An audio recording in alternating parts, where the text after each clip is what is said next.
नमस्कार, मैं हूं आशीष चित्रांशी और आप देख रहे हैं the news launcher. Hot topic with Hemant Atri. Hemant भाई को ले आइए स्क्रीन पर, जोड़िए। स्वागत है हेमंत भाई। मोदी जी डंका बजा करके लौट आए और जम के डंका बजा है। इतनी तेज डंके की आवाज थी कि उस आवाज से जो ऊर्जा पैदा हुई उसमें बहुत सारी टॉफियां पिघल गई, चॉकलेट सब पिघल गए उसी में। हीट में, टेम्परेचर गर्मी है, ये हीट में सब पिघल जाते हैं ना, फ्रिज में रखना पड़ता है, सब पिघल गए। लेकिन जब लौट के आए मुंह लटकाए साहेब अपने घर को, उनके पीछे पीछे 32 सेकंड का एक वीडियो भी आ गया।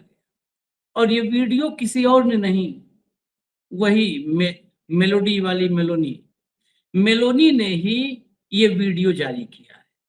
कई बार मुझे संदेह होता है कि दुनिया के तमाम देशों के राष्ट्राध्यक्ष अब जानबूझकर मोदी को एक्सपोज कर। देखो, कभी भी 143 करोड़, इस बात को मैं आज कह रहा हूं, रोज कहूंगा, इसको बार बार रिपीट करने की आप कर रहा हूं, आप नाराज होंगे, उसकी कीमत भी कहूंगा। 143 करोड़ की आबादी वाले देश के राष्ट्राध्यक्ष को, प्रधानमंत्री को, किसी भी देश में जाए हाथों हाथ लिया जाएगा, क्योंकि वो दुनिया के सबसे बड़े बाजार का सौदागर है।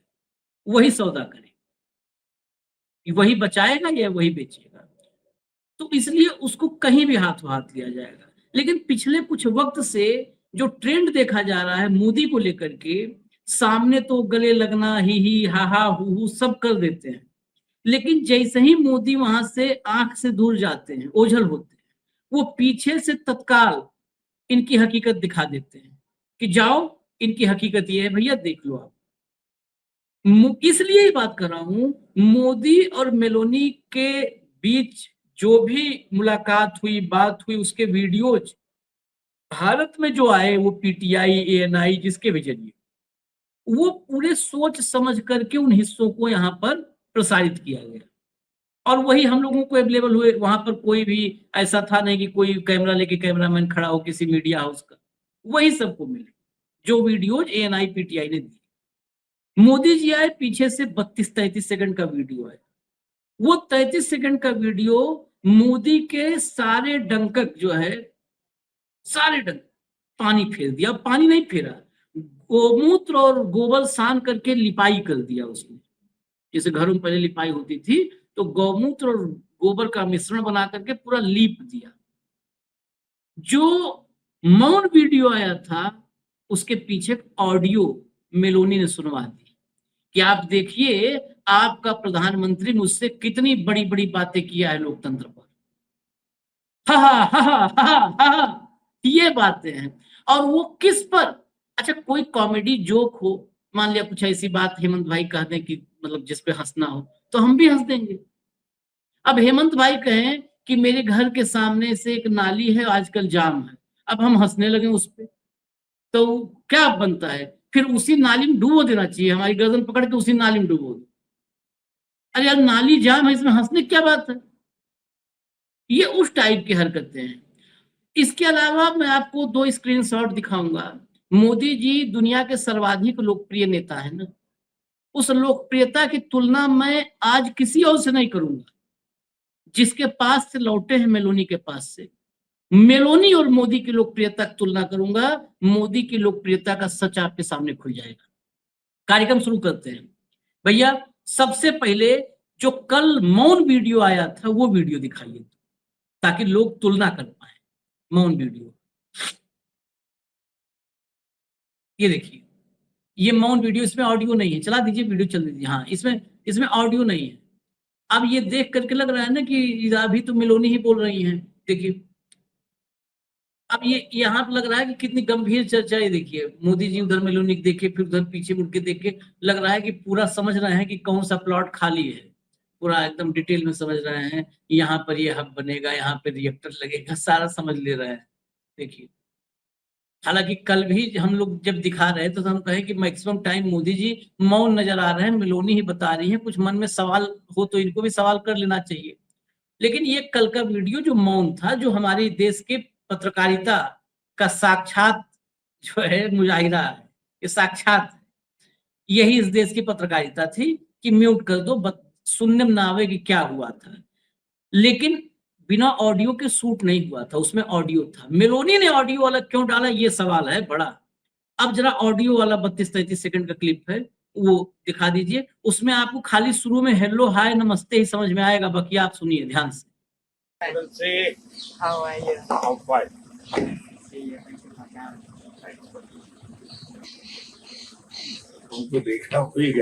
Okay, so here you can see the main part of almost all is important here in Rome.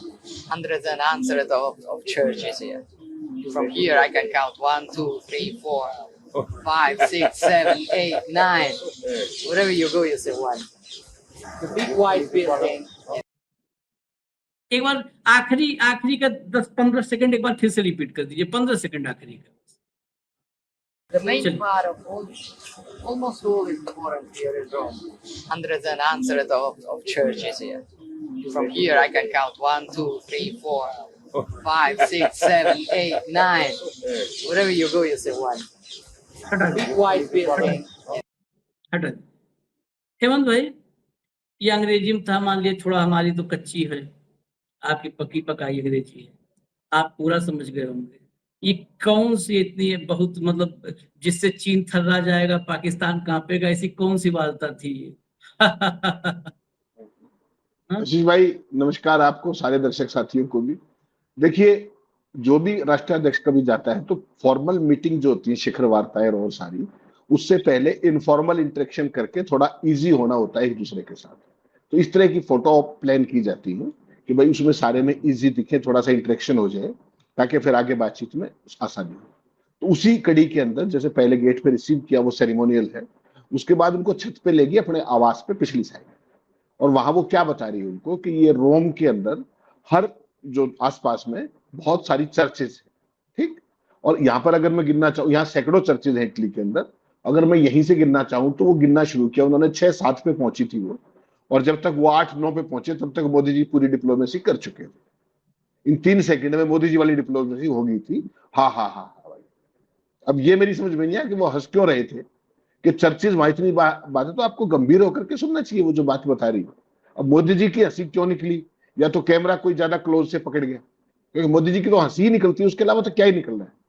लेकिन जिस तरीके से वो हंसे, और कल जो वीडियो आया था, कल का वीडियो अपने कल के शो में यूज किया था, उसमें मैं आपको तब भी कह रहा था कि ये छत पे जाकर के रोम के बारे में बता दो, क्योंकि वो म्यूट वीडियो था। तो जिस तरीके से वो इशारे कर रही थी 1 2 3 4, तो था कि कोई चीज गिनवा रही है। आज वो उन्होंने खुद ही जारी कर दिया और विद साउंड कर दिया। अब ये बताओ मुझे कि इसमें जो भारत वाली एजेंसियां हैं लोकप्रिय आप वाली, एक तो आपने दिखाई दिया जिसका अपने पास वो है सब्सक्रिप्शन है, दूसरी जो है जो लोकप्रिय वाली जिसको अब दिखाते नहीं, जो तुरंत स्क्रीनशॉट क्या बोलते हैं आप उसको, कौन सा कॉपीराइट कट मारती है, जो उसने दिखाया उसमें भी आवाज नहीं थी, पीटीआई थी। इसमें ऐसी छुपाने की क्या बात थी?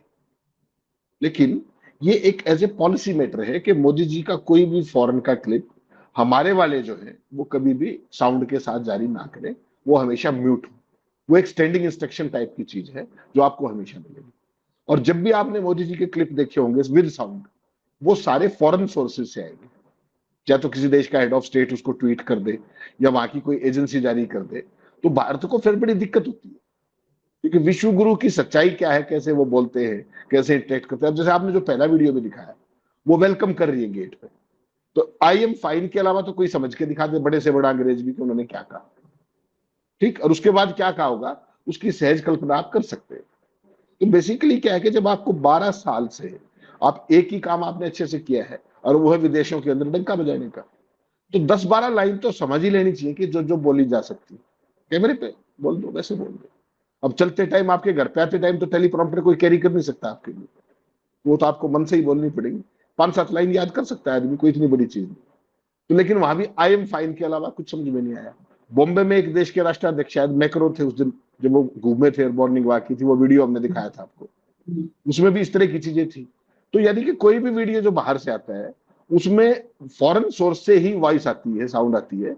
मोदी जी के वीडियो में कभी भी साउंड नहीं होता। तो भगत उसको आसानी से ये समझ लेते हैं कि मोदी जी समझा रहे हैं उस फॉरेन के अध्यक्ष को, उनको ऐसी बात कह रहे हैं, उनको हंसा रहे हैं, सारे उनकी बात को बड़े ध्यान से सुन रहे हैं। तो ये जो एक पूरे का पूरा जो इसको कहते हैं ना ऑप्टिक्स, थिएट्रिक्स और कैमरा एंगल्स, वो मोदी जी ने बहुत अच्छे से पकड़ लिया है। और अब उनके जो नए अध्यक्ष है नितिन नवीन, वो भी इस आर्ट को बहुत तेजी से सीख रहे हैं, टेलीप्रॉम्प्टर वाले को। तो भारतीय जनता पार्टी में टेलीप्रॉम्प्टर संस्कृति अब तेजी से बढ़ेगी। कल का जो आपने बाइट दिखाया था ना, मैं तब भी हैरान था कि ऐसे कोई आदमी मैकेनिकल कैसे पढ़ सकता है। तो बाद में पता लगा कि वो टेलीप्रॉम्प्टर से पढ़ा गया था। तो इसका मतलब ये है कि वो मोदी जी वाली ट्रेनिंग शायद उन्होंने शुरू कर दी है या पूरी कर ली है, मुझे नहीं पता। कल जो आपने बाइट दिखाया था राहुल गांधी वाला, उसमें साफ था कि वो मैकेनिकल बाइट है, वो उस तरीके की बात, तो वो 100% पढ़ के दिया गया था। मोदी जी ने तो दोनों तरफ को टेलीप्रॉम्प्टर होता है, लेफ्ट भी राइट भी, तो गर्दन घुमा करके लटके झटके सीख लिए। दोनों तरफ वो यूं ही देखते हैं, बस उससे आगे नहीं देख पाते, क्योंकि आगे देखेंगे तो लाइन छूट जाएगी। उसके लिए बहुत फोकस कंसंट्रेशन चाहिए होती है। तो बेसिकली क्या है कि जो कल का जो वीडियो था वो बेलोनी नाच पूरा दिखा करके एक बार फिर ये बताया कि किस तरह का भाषा में जो कहते हैं ना तंग हाथ है, और उसको छुपाया म्यूट वीडियो के जरिए जाता है। ये वीडियो केवल इतना ही बता रहा है। भक्त इसको देख के बहुत खुश नहीं होंगे, क्योंकि इसमें असलियत पता लग जाती है कि सामने वाला क्या कह रहा है और आप कैसे रिस्पॉन्ड कर रहे हैं। अदरवाइज रोम को आप कह नहीं सकते थे कि आप मान लीजिए आपने मुझे 10 चर्च गिनवाए, तो मैं आपको कह सकता हूँ it's a religious city, it seems to be religious city इंटेक्शन की दृष्टि से। People here are far more religious than our area, जो भी कहना चाहो आप, इतने नहीं होते हैं आमतौर पे। आप ये देखिए ना कि जो इटली है, पूरा इटली की आबादी जो है पूरी 9 करोड़ भी नहीं है, 6 करोड़, माफ कीजिएगा 6 करोड़ भी नहीं, 5 करोड़ 89 लाख के आसपास, सॉरी हाँ 5 करोड़ 89 लाख के आसपास है। और वहां का रोम शहर उसका मेन शहर है, तो उसके अंदर जब वो बता रही है तो आप कम से कम एक इंटरेक्शन की उसमें हा इज नो इंटरेक्शन, और that is further an embarrassing kind of thing कि आप मुझे कोई गंभीर बात बता रहे हो, मैं हंसने लग गया। तो वो भी एक तरीके का कंटेम्पचुअस बिहेवियर हो जाता है। मुझे लगता है 12 साल के बाद इतना छोटा मोटा तो हमारे जो डिप्लोमेट्स हैं, जो फॉरेन सेक्रेटरी हैं, विदेश मंत्री हैं, जितना सबको बताना चाहिए कि सर 5-7 लाइनें तो सरका दिया करो, बाकी काम तो फिर हम कैमरे वाले कर देंगे। लेकिन बिल्कुल ही म्यूट वीडियो कब तक जारी करोगे? इस तरह की चीजें तो आती रहेंगी लगातार। फॉरेन हेड ऑफ स्टेट्स तो बड़े फ्रीली मिलते हैं, मिंगल होते हैं, आपस में गपशप मारते हैं। वो वही मौके होते हैं, चाय पे, पानी पे, कॉफी पे, लंच पे, डिनर पे, वही सब चीजें होती हैं जहां इनफॉर्मल्स होती है। तो वहां पे अगर आप इंटरेक्ट नहीं कर पाओगे तो फिर मजा नहीं आएगा। और हर जगह दुभाषिया नहीं होता, इंटरप्रेटर नहीं होता, ये भी मान के चलिए। कुछ अंग्रेजी, अब इटली वाली को जरूरी थोड़ी कि अंग्रेजी आती होगी, लेकिन 10-12 लाइन उसने भी पकड़ी होंगी। पुतिन है, पुतिन ने भी कहा कि मुझे अंग्रेजी नहीं आती, मैं रशियन में बोलता हूँ, लेकिन काम चलाऊ तो सारे जानते ही है ना। अब ऐसी परिस्थिति में ट्रंप जैसे नमूने का क्या करोगे आप? वो तो रुकता ही नहीं। आपको तो एक वाक्य भी समझ में नहीं आता, वो तो 20 बोलता है इकट्ठे। तो इसमें कहीं ना कहीं कम्युनिकेशन गैप का पूरा स्कोप रहता है, इसलिए मैं ज्यादा तो पता है मेवा सदन में, आप मेवा तीर्थ में आपको रख लिया जाएगा ट्यूशन पढ़ाने के लिए सारा बता दोगे। मेडिटेशन के काम में आएगी। आपको ईमानदारी से एक चीज, मतलब जिसमें कोई भी कंटेम्पचुअस में बात नहीं कर रहा हूँ, बहुत ईमानदारी से एक सलाह दे रहा हूँ। पहले आपने नवाबों को देखा है, पहले नवाब कहीं जाते थे तो नवाब के पीछे 2 आदमी पीकदान लेके चलते थे, और जैसे ही नवाब साहब गर्दन घुमाते थे तो उनको लग जाता था कि अब थूकने वाले हैं, तो पीकदान लगा देते थे मुंह पे। तो अपने साहेब जहां जावे तो 2 आदमी पीछे टेलीप्रॉम्प्टर लेके चले, जैसे ही साहेब ऐसे गर्दन घुमाओ तुरंत आंख के सामने कर दे, लो पढ़ो।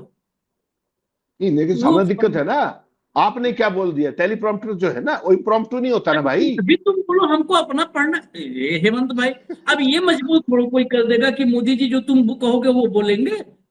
आप कुछ भी कहो, आप कुछ भी बोलो, मोदी जी टीपी पे जो आएंगे कम से कम कुछ बोलेंगे तो। ये तो नहीं करेंगे। ये तो नहीं करेंगे। ठीक है, आप बता रहे होंगे, मान लिया आप बता रहे होंगे कि यहाँ पे 1 2 3 4 इतने चर्च हैं, ठीक है, और वहां पे मान लिया कुछ और लिखा होगा, वही पढ़ देंगे वो। तो कुछ भी कुछ व्हाइट हाउस के बाहर वसुदेव कुटुंब को नहीं बताया? व्हाइट हाउस के बाहर क्या पूछा था कि साहब आप राष्ट्रपति जी से मिले हैं, आपकी अडानी के मुद्दे पे कोई चर्चा हुई? तो मोदी जी ने क्या बताया था? अंग्रेजी में सवाल था, तो मोदी जी ने क्या जवाब दिया? हम वसुदैव कुटुंबकम में भरोसा करते हैं। वही टीपी में भैया, वही टीपी में लिख दो। मैं कहता हूं 1-2 टीपी रहे, 2 पीकदान जैसे 2 टीपी रहे, एक में वसुधैव कुटुंबकम वाला ही रहे रिपीट, अब मान लिया यहीं पे अगर वसुधैव कुटुंबकम भी बोल देते तो भी चल जाता कि वो 1 2 3 4 5 चर्च है, बोल देते वी बिलीव इन वसुधैव कुटुंबकम, फिट बैठ जाता कि हाँ 5 है चाहे 50 है, कुल मिला के वो आपके चर्च हमारे हैं, हमारे मंदिर आपके हैं, वसुधैव कुटुंबकम। बाकी हम लोग समझा देते कि ठीक बोला है मोदी जी ने, बाकी काम हम लोग कर देते। खैर नहीं, इस अब काम के लिए अंजना वगैरह रखे हुए हैं काफी लोग, उसमें हमारी जरूरत नहीं है। उसके लिए बहुत सारी बड़ी दुर्दांत प्रतिभाएं हैं, मेरा और आपका नंबर उसमें आना भी नहीं, हमें चाहिए भी नहीं। बाकी जो जो चीज समझना है देश को हकीकत में, वो काम तो हम ही समझाएंगे, वो अंजना वंजना ही समझाएंगे। खैर बाकी क्योंकि अब आगे देखिए अभी क्या चीज है, छिपी हुई चीज लाइए। ये अभी ये स्क्रीनशॉट हमने 4 बजे लिया है, 4 बज रहा था जब स्क्रीनशॉट लिया, टाइम इसलिए बता दे रहे हैं ताकि क्लियरिटी रहे। नरेंद्र मोदी ने कल जो है देखिए ऊपर लिखा भी है, addressing the joint press meet with PM Meloni of Italy. Narendra Modi ने इसको लाइव किया था और इस पे व्यू अभी 4 बजे मैंने लिया जब इसका स्क्रीनशॉट, तो कितना दिख रहा है हेमंत भाई, देखिए जरा ध्यान से, 2,94,000। जी जी 2,94,000। ये दुनिया के सर्वाधिक लोकप्रिय नेता हैं जिनके देश की आबादी 143 करोड़ है और जिनको XYZ पर फॉलो करने वाले एलियंस भी हैं, क्योंकि उतने एक्स यूजर ही नहीं है, इतना कई बार नंबर पार हो जाता है इनका। कितना लोग देखे हैं एक बार फिर से दिखा दो, जिसे वो संख्या याद रहे, हमको भी याद रहे और लोगों को। कितना? 2,94,000। ठीक है, 143 करोड़ देशों के प्रधानमंत्री, 143 करोड़ लोगों के देश का, और दुनिया का सर्वाधिक लोकप्रिय नेता। अब मेलोनी ने भी इसको डाला था, मेलोनी ने, देखिए ऊपर लिखा है Giorgia Meloni, Rome joint press conference statement with the Prime Minister of India. ठीक है, 5,90,00,000 के आसपास इस देश की आबादी है। ठीक है, मतलब इटली की आबादी अगर हम यहां भाग दें जो है, तो 30 इटली उठा कर रख दो, यहाँ पे 30 इटली उठा कर रख दो, तब हमारे देश की आबादी में के बराबर हो पाएगी इटली की आबादी। इसकी देखिए व्यू देखिएगा, 2,45,000 व्यू है जॉर्जिया मेलोनी की।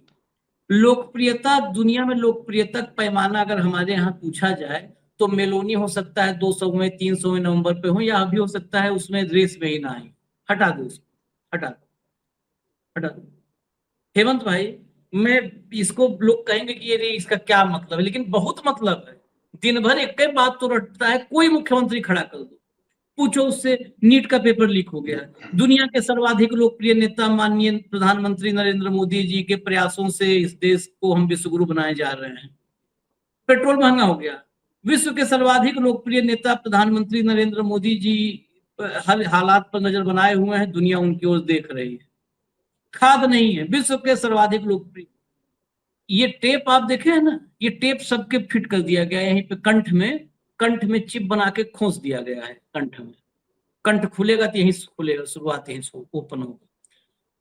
आप बताओ, इटली प्रधानमंत्री 2.5 लाख लोग देख रहे हैं और हमारे वाले 2,90,000 लोग देख रहे हैं।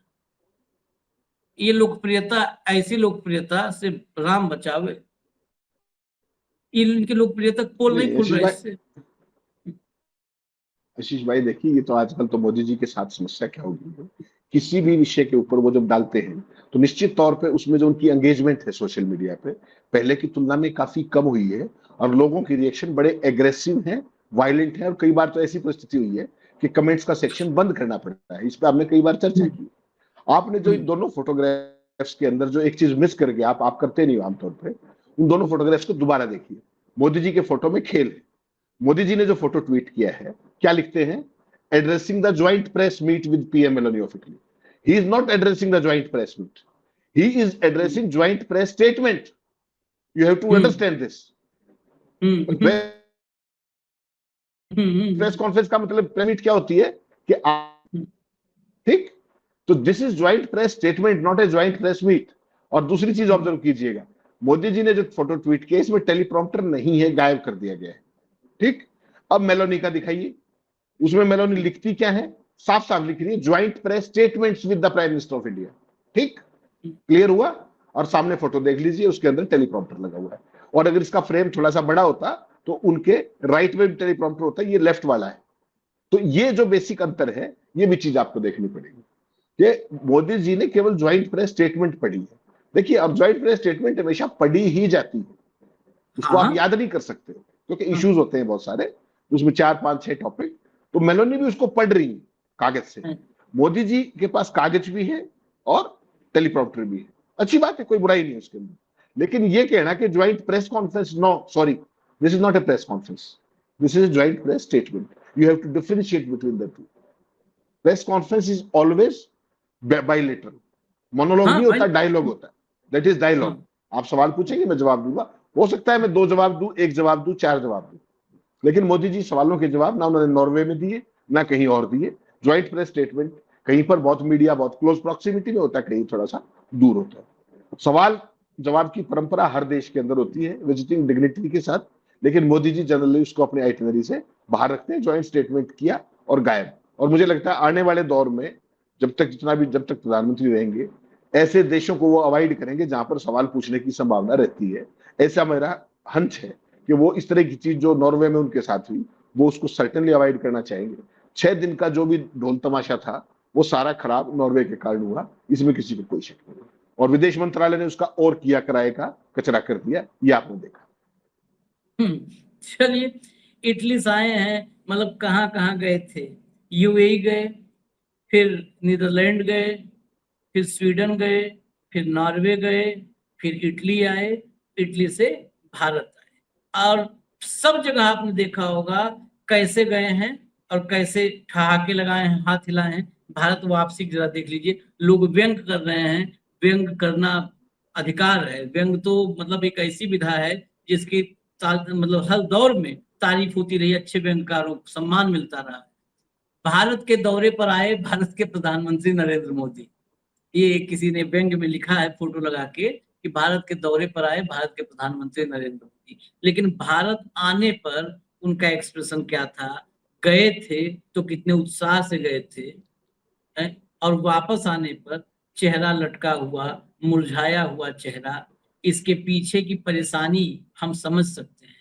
उनके इस दौरे के बीच में बहुत कुछ हो गया है। वो न पेट्रोल को लेके चिंतित हैं, न जो है डीजल को लेके, न खाद को लेके, न गैस को लेके। वो परेशान है ये कॉकरोचों को लेकर के। वो कई दिक्कत हो गई है, कई दिक्कत हुई है।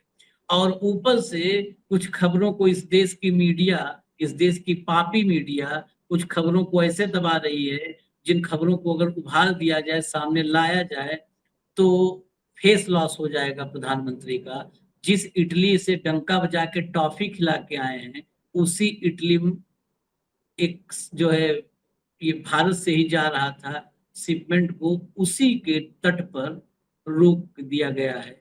खबर तो शायद सीज की भी है। पूरी डिटेल क्या है, मतलब अभी डिटेल आ रही है। मैं प्राइमरी स्टेज पे इस खबर को अभी बता रहा हूँ आपको, क्योंकि इसमें और डिटेल आएगी, और नहीं आएगी, मतलब भारत की मीडिया से नहीं आएगी, तो हम कहीं बाहर की मीडिया जो है उन वहां की रिपोर्ट्स को भी लाएंगे और अपडेट होगा। लेकिन अभी जरा हेमंत भाई के पास चलते हैं। हेमंत भाई, जहां से आए, मतलब वही है, जहां जहां चरण पड़े संतन के, तहां तहां पंटाधार, ऐसे संत जाए। तो बताइए, टॉफी के चॉकलेट सब खिला के आए और भारत से जहाज जा रहा तो रोक लिया। एक नहीं आशीष क्या? भाई, 3 जहाज थे। वो खबर भी दिखा दीजिएगा, मैंने भेजा था आपको। अगर ये सारी की सारी रिपोर्ट्स और जो फैक्ट चेक में भी काफी हद तक स्टेब्लिश हुआ है, इटालियन पोर्ट्स, यस, ये स्टोरी है श्रीलंका गार्डियन की, और इसको फैक्ट चेक ने भी ठीक माना है जो इसको चेक किया गया। तो बेसिकली प्रधानमंत्री जी के दौरे के बारे में ये भी कहा जा रहा है कि वो बता दो। वहां पे जो ये 3 जहाज डिटेन किए गए हैं इंडिया के, वो मिलिट्री ग्रेड स्टील लेकर के इजराइल जा रहे थे, और इटली ने उनको रोक लिया और सीज करने की भी बात है। अब इसमें चिंता की बात यह है कि एक तरफ तो पूरी दुनिया जिस तरीके से इजराइल की हरकतों पर जिस तरीके से उससे अपने आप को अलग कर रही है और कर रही है, और भारत कथित रूप से उसको मिलिट्री ग्रेड स्टील भेज रहा है। अगर ये बात आती है तो ये बहुत ही खराब चीज, मतलब इंटरनेशनल पर्सपेक्टिव में आप देखेंगे तो फिर वही बात हो जाएगी कि भारत सरेआम इजराइल के साथ खड़ा। पहले भी ये खबर आई है कि भारत ने कुछ उनको गोला बारूद दिया है, ये दिया है, वो दिया है। अब ये बात ये है कि प्रधानमंत्री जी के बारे में ये कहा जा रहा है कि उन्होंने इस पर भी बात की कि जो हमारे 3 शिपमेंट्स आपने रोक रखे हैं उसको भी जाएंगे, और विदेश मंत्रालय इसका कोई जवाब देगा नहीं, स्वाभाविक है। तो ये खबरें फॉरेन मीडिया की हैं, इंडियन मीडिया तो इन खबरों को चिमटी से भी नहीं छूता, ये मान करके चलिएगा। तो इटालियन पोर्ट जो है उन्होंने हमारे इजराइल बाउंड शिपमेंट्स को रोका हुआ है इस समय, और वो अभी तक भी रिलीज होने की कोई खबर नहीं है। इस पर भी चर्चा औपचारिक हुई अनौपचारिक हुई, ये तो केवल प्रधानमंत्री बता सकते हैं या अपना विदेश मंत्रालय बता सकता है। जनरली वो इन चीजों पर चुप रहते हैं, ऐसी अब तक पता चल गया। जो आपने दूसरी खबर दिखाई थी वो और भी इंपॉर्टेंट है। वो भारत की जो आज की परिस्थिति है उसके ऊपर एक बहुत करारा तंज है, बहुत हकीकत है, वो दिखा दीजिए। अब ये कौन है लेखक? ये सुरजीत भल्ला है, आशीष भाई, अगर आपको ध्यान हो तो। ये प्रधानमंत्री जी के आर्थिक सलाहकारों में रहे मुख्य तौर पर, मोदी भक्त भी रहे। और याद रखिएगा इन्होंने क्या किया, उस पर मैं आऊंगा। वित्त मंत्री हमारी क्या बात हमेशा से क्या कहती आई है जब से ये बनी है, हमेशा देश को याद दिलाने की कोशिश करती है, कोई मौका नहीं छोड़ती, कि 2013 में जब डॉक्टर मनमोहन सिंह प्रधानमंत्री थे, भारत 5 फ्रेजाइल कंट्रीज की श्रेणी में था इकोनॉमिकली। जो बार बार कहती है अंग्रेजी में इस बात को, भारत 5 कमजोर देशों की उसमें था आर्थिक तौर पर।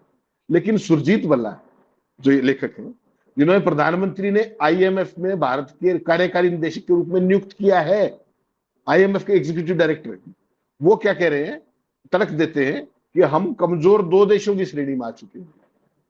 मनमोहन सिंह के टाइम में आप फ्रेजाइल 5 में थे, अब आप फ्रेजाइल 2 में हो, तो गजब नहीं हो गया? तो विश्व गुरु बनने से थोड़ा सा दूर है।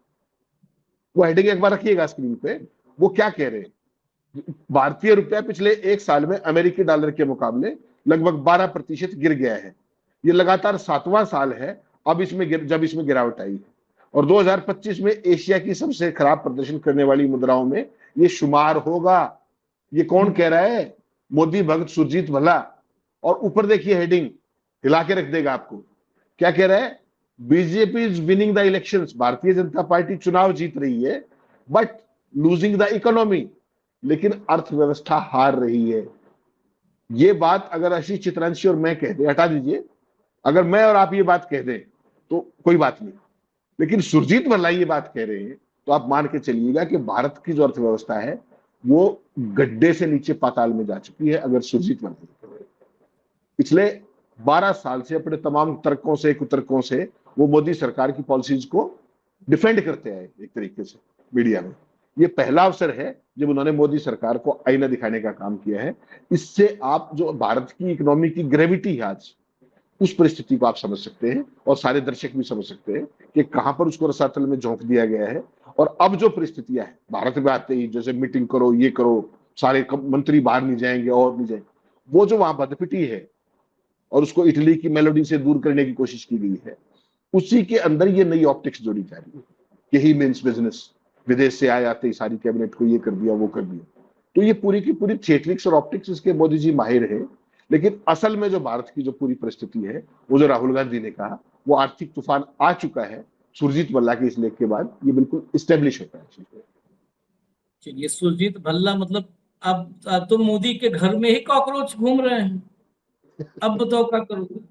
मोदी घर में कॉकरोच घूम रहा है भैया। अब बाहर वाले कॉकरोच छोड़ो, पहले अपने घर वाले कॉकरोच को देखो। सुरजीत भल्ला घर के आदमी, भाई घर के आदमी। अपने परिचय दे ही दिया थोड़ा हेमंत भाई ने, उससे ज्यादा नहीं और डिटेल में जाऊंगा, लेकिन घर का आदमी है। और घर का आदमी बता रहा है कि कंगाल हो चुके हैं, हम कंगाल हो चुके हैं। ये अब अंधभक्तों के लिए मेरा एक टास्क है, सुरजीत भल्ला जाओ खोजो तुम लोग। हालांकि इस खबर को, ये जहां पे लिखा है सुरजीत भल्ला ने, इसको भल्ला साहब को खोज करके हेमंत भाई स्क्रीनशॉट ले आए, ये कहीं खबर चलेगी नहीं, कहीं दिखाया नहीं जाएगा। भल्ला साहब के इस स्टेटमेंट पर पूरे देश के सारे चैनलों पर एक साथ प्राइम टाइम हो सकता था। यस, यस, एक साथ। तो हेडलाइन क्या इंटेंसिटी समझ रहे हैं, उसकी गंभीरता समझ रहे हैं। हर प्रेस कॉन्फ्रेंस में क्या कहते हैं? कल राहुल गांधी ने जब कहा था गद्दार, तो सबने क्या कहा था? भाजपा हर चुनाव जीत रही है और राहुल गांधी को देश खारिज कर रहा है। कुछ भी इस देश में होता है, जैसे ही सवाल खड़ा करो, विपक्ष हताश है क्योंकि चुनाव हार रहा है और भारतीय जनता पार्टी लगातार चुनाव जीत रही है। भल्ला जी ने यही तो लिखा है कि बीजेपी चुनाव जीत रही है और देश हार रहा है। वो देश हारने की बात है। वो लाइन दिखा दीजिए, सेकंड लाइन एक बार दिखा दीजिए उसको। वो सेकंड लाइन बहुत महत्वपूर्ण है हेमंत भाई। हम लोग तो इस खबर के रेफरेंस में लिए हैं ना डिबेट के। ये रेफरेंस लायक खबर नहीं थी, अकेले डिबेट लायक खबर थी। देखिए, BJP is winning the elections, चुनाव जीत रही Bhajpa, but losing the economy. लेकिन अर्थव्यवस्था डूब रही है? मतलब देश हार रहा है। हटा दीजिए। नहीं आशीष भाई रुकिए, इसको रोकिए, इसको दोबारा दिखाइए स्क्रीन पे। इसमें मैं बहुत इंपॉर्टेंट जो है, इसमें बोल्ड नीचे दिख रहा है ना, the government response has been to apply aids instead of performing the surgery needed to make investment in India. बहुत गजब की बात की। ये बोल्ड में देख रहे होंगे आप नीचे, इंजर्शन जो है क्या कह रहे हैं वो, कि भारत सरकार का जो रिस्पॉन्स रहा है वो बैंडेड लगाने का रहा है। हालांकि इस पूरे स्थिति में देश में निवेश बढ़ाने के लिए सर्जरी की जरूरत है, by Indians and foreigners alike more effective. Bharat में स्वदेशी और विदेशी निवेश को बढ़ाने के लिए सर्जरी की जरूरत है, और भारत सरकार क्या कर रही है, बैंडेड लगा रही है। आप समझिए ये बात। ये संवाद हम हटा दीजिए इसको। ये संवाद हम राहुल गांधी का जब वो करते हैं ना कि वो कांग्रेस को मजबूती संगठन, और वो उस रेफरेंस में मैं कहता हूं कई बार कि नासूर हो चुका है और वो भाषण दे रहे हैं। तो यही बात सुरजीत भल्ला इसमें कह रहे हैं कि भारत की इकोनॉमी के अंदर जो इन्वेस्टमेंट है उसको लाने के लिए सर्जरी की जरूरत है, और भारत सरकार नीजर रिएक्शन करते हुए बैंडेड लगा रही है। ये बहुत बड़ी बात है। बहुत आज बड़ी बात ही नहीं, मैं आज खुल के कह रहा हूँ, कांग्रेस बर्बाद हो जाए। कांग्रेस के बर्बाद और रहने से, आबाद रहने से हमें नहीं फर्क पड़ता है। राहुल गांधी तो ठीक है ना, जो कांग्रेस बर्बाद कर रहा राहुल गांधी ने, यही मोदी कहते हैं, यही भाजपा को कांग्रेस की बहुत चिंता रहती है मोदी जी को, कि राहुल गांधी ने कांग्रेस बर्बाद कर दिया, कांग्रेस खत्म कर दिया। अच्छी बात, राहुल गांधी कांग्रेस बर्बाद कर रहे हैं, आप देश बर्बाद कर रहे हैं, यही भल्लन लिखा है भाई। 50 कांग्रेस, 500 कांग्रेस, 5 लाख कांग्रेस बर्बाद हो जाए, भाजपा बर्बाद हो जाए, रसातल में चली जाए, सदा के लिए समाप्त हो जाए, हमें कोई लेना देना नहीं, मैनू की। लेकिन आप जो है भाजपा को चुनाव जिताने में आप देश बर्बाद कर रहे हैं। आपसे बड़ा गुनहगार इस देश का कोई हो ही नहीं सकता। ये मैं नहीं कर रहा हूं, ये भल्ला साहब कर रहे हैं। आपसे बड़ा गुनहगार कोई नहीं। आप मतलब केजरीवाल नहीं, आप मतलब नरेंद्र मोदी से बड़ा गुनहगार कोई नहीं हो सकता है, जो देश की इकोनॉमी को डुबा रहा है। इजाजत दीजिए, हमें खबरें और भी लेकर के आते हैं। धन्यवाद हेमंत भाई, बहुत बहुत धन्यवाद, नमस्कार।